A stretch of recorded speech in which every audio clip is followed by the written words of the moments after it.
You, as always. We're starting off laughing. Hi, Kimberly. How are you? Good. How are you? Good. Thank you, everybody, for being here with us. This means a lot. I know football's on and all this stuff, so we're grateful that you're here with us. I just want to say hello to everybody. Welcome to day 3 of the New Year Best You Dream Big Summit. We ended up having 15 speakers because Sherriana Boyle popped in and That's right. Session about our books. That was really fun. And so it's so cool. Every year on Best Ever Unit in our community, I always ask if people would pick a word and sort of anchor in that word throughout their year, maybe rather than doing all these resolutions that don't stick. We know we can come back to that one word and kind of center and anchor in it. So everybody did that in the community. I think we trended on Twitter. I know we trended on Twitter. We did hashtag one word 2023 and we trended all over Twitter and social media and stuff. So yay. Yeah. And our speakers all selected a word too. So we've gone through words, Kimberly, like purpose, effort, commitment. I know you've been watching. Perseverance, compassion, goals, transformation, happiness. And our final 2 speakers last night talked about happiness and abundance, which is a perfect segue to this morning, because you're going to talk about, we're going to give you two words because you're cool. Everybody else is cool too, but you're really, no, I'm just kidding. Gratitude and optimism, right? Those are your words? Yes. I love that. I'm looking, it's so funny. I'm looking down only this one time because I've got to share all this amazing stuff you're doing, because I've been watching all the speakers myself, right? But I also wanted to continue to share with other people, Elizabeth, because I think that every year, I just wanted to take 2 seconds to say this. Yeah. Every year you do something so incredible for other people, right? You are amazing, and I'm a big fan, you know that. The Change book, I still have to have it signed. We're New Englanders, but I've got to get my books signed. But you do these things, right, to help people really not only seize their potential and see it and feel it and value it, but you always make these significant deposits into people at the beginning of the year and throughout the year, but with these types of summits. And I just want to thank you for assembling such incredible people and facilitating these awesome conversations, and also sharing so much of yourself with others through this. So thank you. Thank you. There wouldn't be anything without you guys saying yes and showing up. So it goes back to you for sure, and being so wonderful. I have to have you sign my book too. So we'll get there. Okay, so the one thing I'm not doing, I do have to look down. I have notes on everybody. And stuff. Oh, yes. You'll see me do that. But one thing I'm not doing is reading everybody's bios. Oh, please don't. Oh, because otherwise I'm like, so do me a favor. Tell us about you a little bit. Take some time. Tell us about you. Tell us your website. Hold up your book and all that good stuff. You have it. It's in my office, but that's okay. Don't worry about it. We know it's all good, because it's all good. So just a snippet. I am a diversity, equality, inclusion, and belonging executive. I have the blessing every single day to do what I love. I really believe, Elizabeth, it is my purpose. I really do believe that. I work with some of the most influential global brands in the world, and also universities, in small, in middle market organizations, to ensure that they're not only understanding how important diversity is to their business imperative, but to ensure that women and people of color have a seat at the leadership table and on corporate boards. I'm also a professional speaker and a fellow author. And I wrote a book called Optimists Always Win. And 100% of the proceeds are going to 2 cancer charities. One is the American Cancer Society Philadelphia Hope Lodge, and the second is the Abramson Cancer Center in Philadelphia at Penn Medicine, where I was treated 10 years ago. So it is 10 years, and I am thankful. It was 10 years, actually it'll be 10 years, the 28th of this month to be exact. I had stage 4 breast cancer. And it was a journey. The book is not about breast cancer per se. My beloved mother, 3 months before I was diagnosed, passed away from leukemia. And the book is about life. It is about optimism, being optimistic, which this is going to sound like an oxymoron, but it's being optimistic in the midst of rock bottom. Yeah. So that's who I am. I just love people. But I've also been in a very dark place at rock bottom where I didn't love anything because my air was gone. And that was my mom. Yeah. But I have a wonderful dad who is my hero. And we're from New England. Yeah. I know how that feels, though, to lose a parent. I mean, I lost my dad in 2018, and it levels you. It's like, what in the world am I going to do next? You have to kind of, I don't know if this is going to come out choppy. I was choppy earlier. I'm going to be choppy again. You know, it makes the silliest thing, makes things seem not important. Like the material things, the trivial, it's just an unbelievable regrouping of everything when you lose a parent. So, and Elizabeth, I think what people don't understand is that when you go through the valley, it's not even just losing a parent, because I think we have to talk to everyone who has lost something. But a parent, yes, that's an indescribable pain, and a child, etc. But when you've lost, you have a different focus and a different outlook, to your point, on life. Yeah. Material things, money, just some things that happen in life, some things that people do. Yeah. Something, right? You can let go of relationships so much easier when you when you realize how important that life is, not only when you lose and all of these things, but for me, when I turned 50, a lot of people in my life had a rude awakening because of the drama and the havoc that sometimes people do, you allow it happen.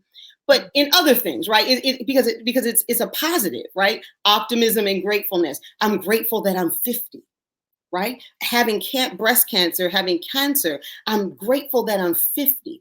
So there is a different outlook that I have on the things that I'm going to tolerate at 50. It was like this epiphany, Elizabeth. I know I'm heading to 54, so I get it. Girl, you look great. I understand completely what you mean. I saw Sophia's post today too in her Instagram. She's like, and this is gone, and this is gone, and I typed in, I'm like, what's going to happen when we're 60? I don't know. I mean, I don't know. I don't know. But and it's not, and it's not a mean thing. It's not a bad thing, right? It's just that sometimes you have to shed some things in your life, and you don't realize it in your 20s, 30s, because in our 20s and 30s we take a lot of crap, right? We do, right? In our 40s and in my 40s, I did as well, right? And I'm not talking about just the relationships. I'm not talking about that, because I think I value and I loved every relationship that I have. Loved it because there was a lesson in every one, right? But I think in every season in my life there was a lesson.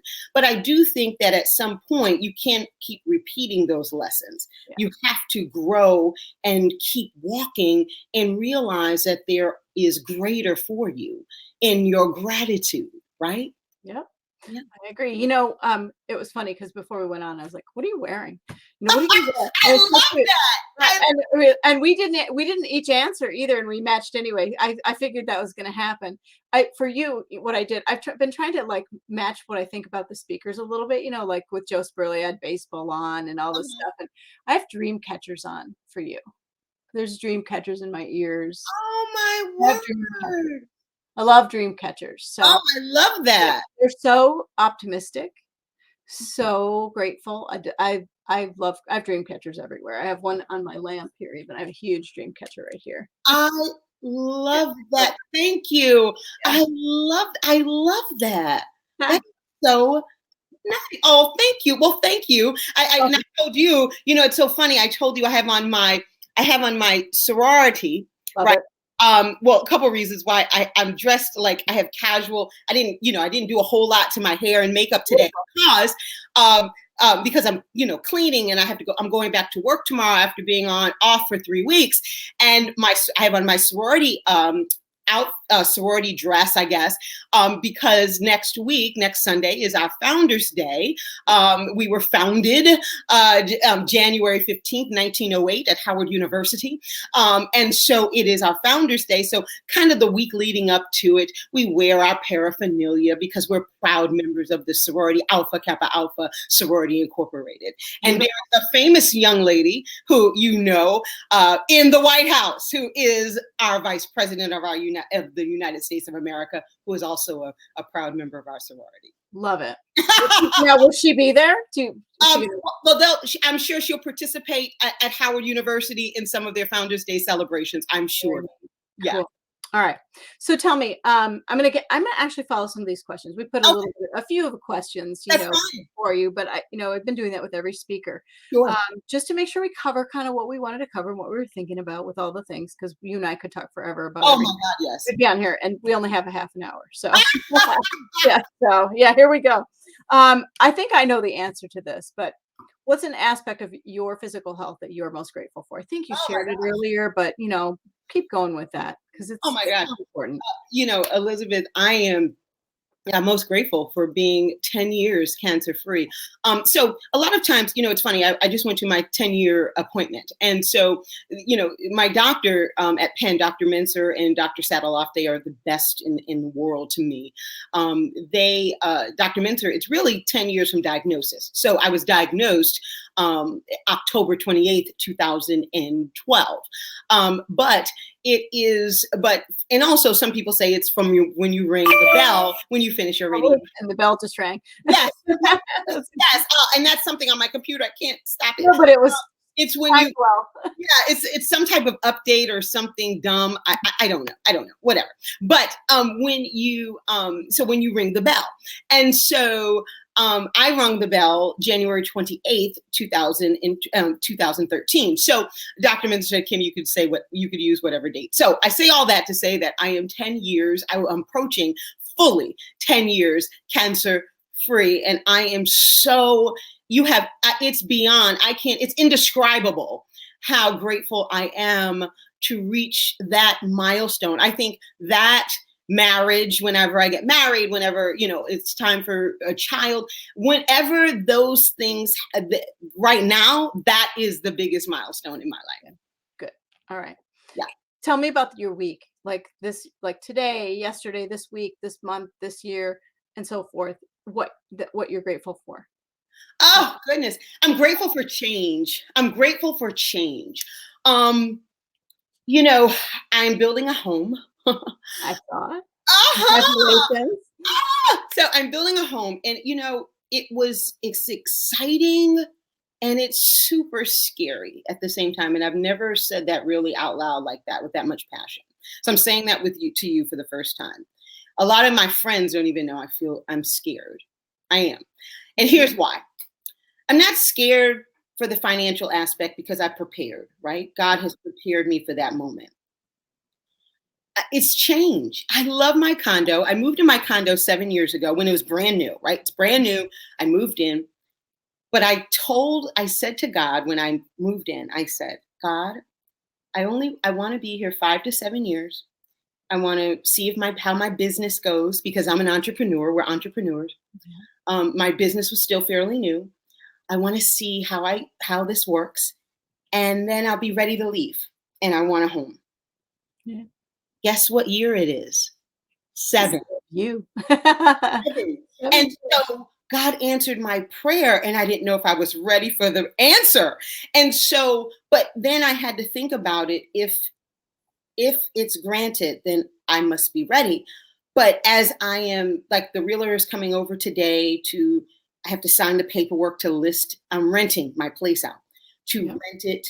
I have to work. I got it really cleaned to stage so we can take pictures. The electrician, Elizabeth, called me Friday to schedule the walkthrough to do the electricity, to do all of the lights. Yeah. And I'm sitting here and I'm saying, oh my God, I'm really moving.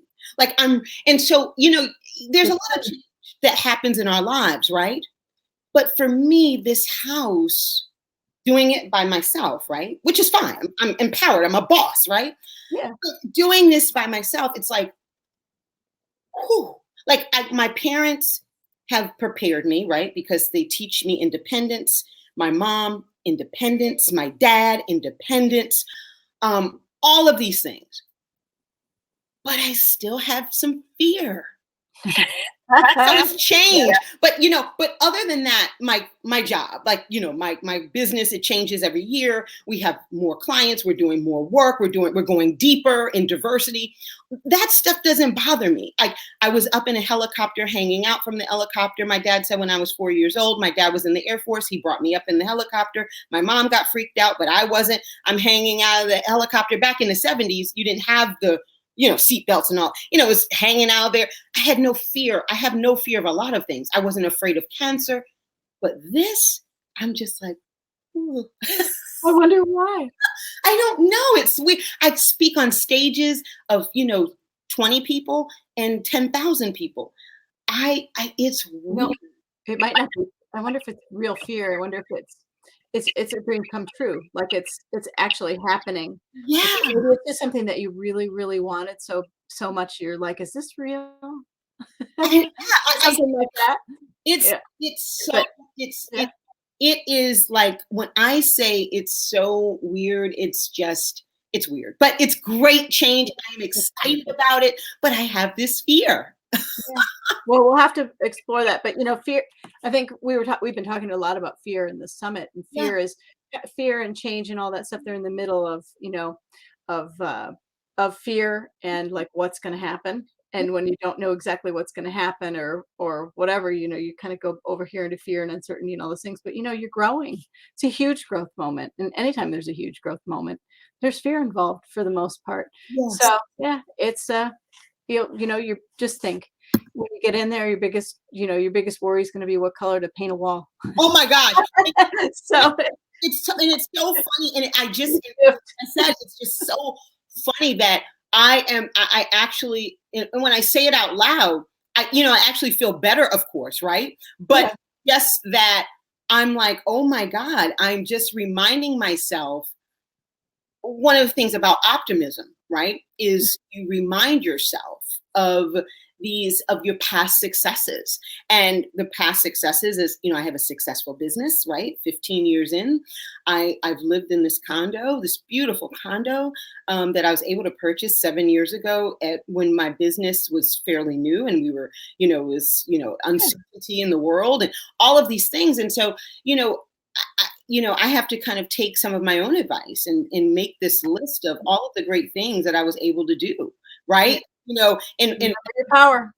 Yeah, the power, yes, that you've achieved in your life and in your career. And it doesn't matter how big or small. And so that's how optimism kind of is birthed and grown in your life. Yeah. Well, congratulations. I'm very excited for you. Thank you. Yep. I was very into real estate at a very young age. Ah. One of my things, I don't know why, but I think I bought and sold my first house when I was in my early 20s. Wow. And so to me, houses are like, okay, let's go. Let's do this one and this one and this one. I don't have like fear of. I built a house before, and I think one of the things, just speaking from like experience and stuff, flip it from fear to fun. Because it's fun. Yeah. Fun. I mean, you're going to get to build that house once. And I was super scared. I remember that feeling, if I'm being really raw, honest here. I felt like I had bit off more than I can chew in that moment. I sold my first house to build and buy this bigger house because our family was expanding. And I was like, wow, this is a lot more money, a lot more this, a lot more that, a lot more responsibility, bigger yard, it's just bigger. And I remember being scared, going, wow, this is bigger than me right here. And I felt like maybe I didn't deserve it, or I don't know quite what it was, but it went away once we got in there. I was like, okay, this is fun. but went away even before that. I think when it started to, when the building started to go up, like I could see the lot and I was like, okay, I can't quite visualize it. But once it started getting built, it got more and more exciting.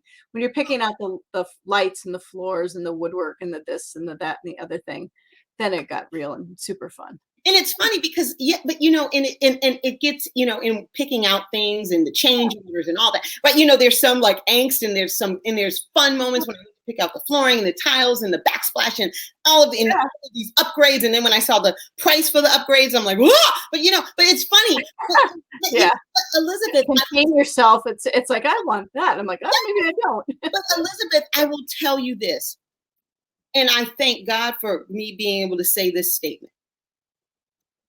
The money, I'm not, and listen, I'm not wealthy by any stretch of the means. But the money that's never been the issue. I got the upgrades I wanted. I knew what I wanted, and I saved for what I wanted. I'm not worried. That wasn't what I'm worried about. It was, I think, and I still don't know why I'm afraid. You would think that someone,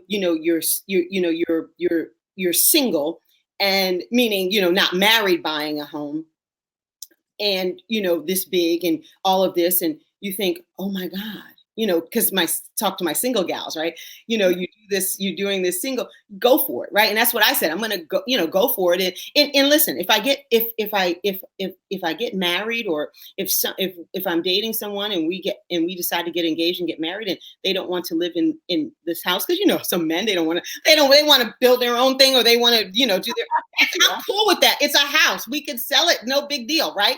But I think for me, with the fear, going back to it, and not to belabor the point, is that I just think the fear is just change. Going back to what even with some of the other speakers talked about, happiness, right? Everything is connected to change, right? Like like when we change, are we happy? Some people, I know some of my friends who've gone through divorce. Some of them are excited about it. They're like, what? Some of them are not. Yeah. Right. So, so it's like the change in our lives is the nucleus it's like an ecosystem, right? In the middle, you have change, and it's how you adapt to that change really affects your gratitude. It affects optimism. Our girl Pam talks about happiness. You had, the speaker this morning who I listened to, you guys, right? We're talking about, if you don't process, you don't know how to process change, and you don't know how to process your emotions, you get good and stuck in fear and uncertainty and all those things. So you got to kind of process what's going on and really kind of get to the root of it. And then you kind of release that and go forward. So what do you think is the key to optimism?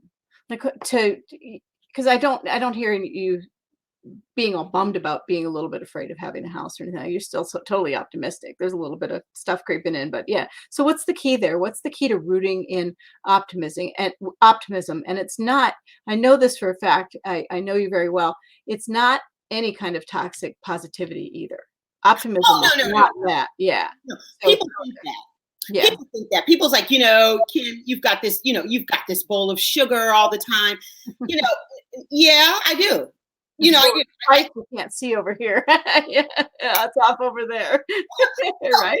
Yeah, so I will tell you this, Elizabeth, and you probably get this too, because you are just as optimistic and you're always smiling. And we have bad days too, right? We have days that we like, what?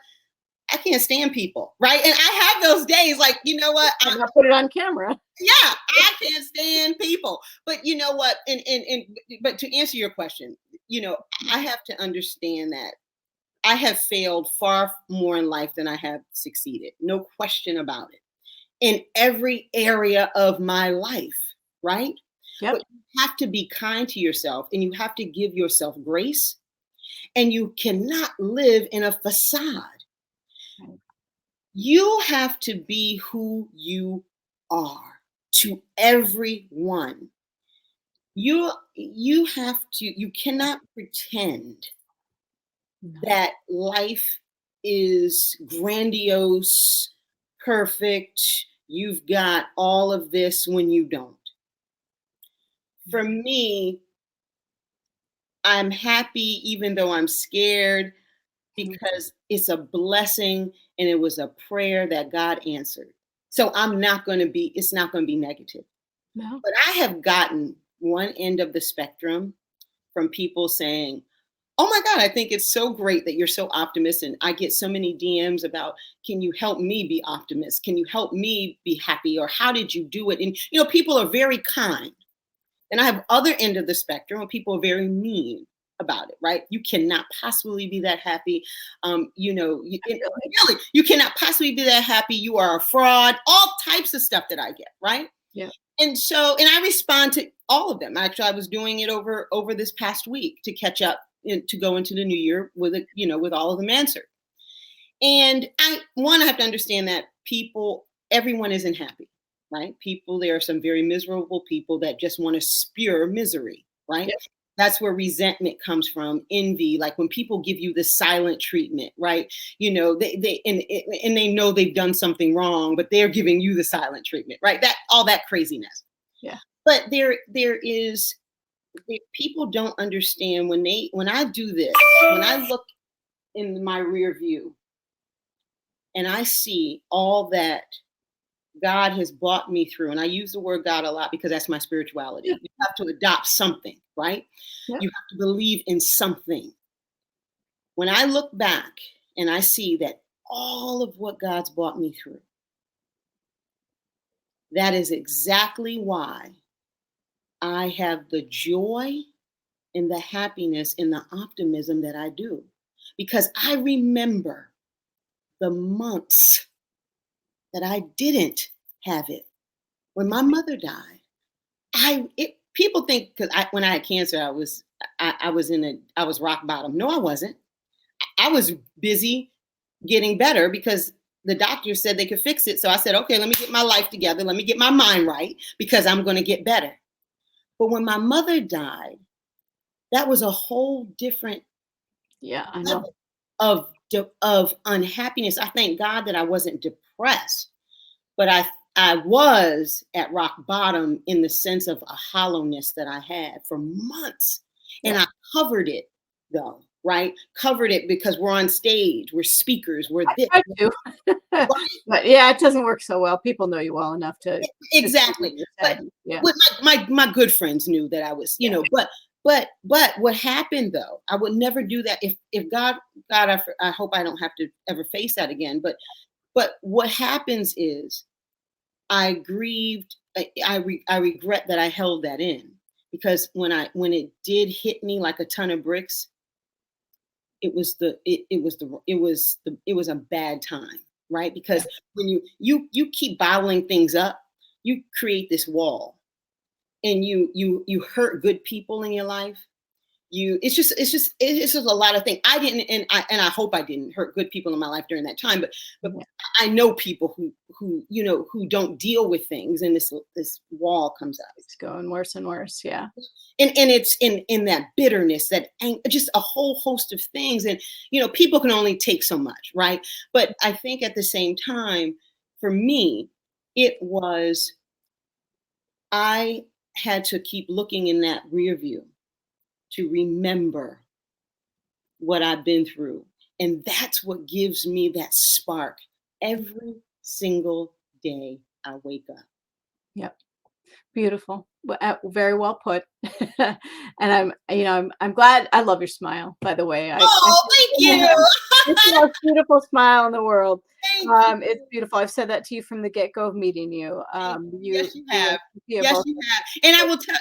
Thank you. And I will tell you though, Elizabeth, because I know we're coming up on time, but the key to optimism, and I think I've said this before today, is to maximize your successes and minimize your failures. Although you're going to have many more failures in life than you will successes, but you have to maximize those successes and minimize your failures and keep walking. Remember, you look in your rear view and you keep walking forward because it's inevitable that you're going to walk in the wilderness. Inevitable. Yeah. Beautiful. All right. Your book one more time and your website, because we got Oh, to go. We're at the 30-minute mark. I'm sorry, because it is the best book on optimism ever. oh, It is. Go one more time. What sure. the book's called? Yep. Sure, it's available on Amazon, and all where all books are sold. But if you buy it on Amazon, it's great because the money goes right to the charities. And it is Optimists Always Win, and my website is www.thereeddevelopmentgroup, all one word, .com, and optimistalwayswin.com. So thank you, thank you, thank you for everything. You are the best. I appreciate you, my fellow New Englander, and awesome, awesome, incredible woman. Thank you. And so are you. And I'm so grateful for you. And congratulations on all your success, your new house, everything. 2023 is going to be magical. Have fun at your reunion. That's going to be just an absolute blast. And I love seeing you. Happy New Year. I'm so glad I started my new year out with you. I feel my heart is full, and Mine too. Happy thank New you Year, very my much. darling. All right. If you see Sophia in person too, give her a giant hug for me. I'm sure she's a member of our sorority as well. I was hoping you'd see her. Take a big picture and Photoshop me in. All right. My dear. Love you guys. Bye. Love you. Bye.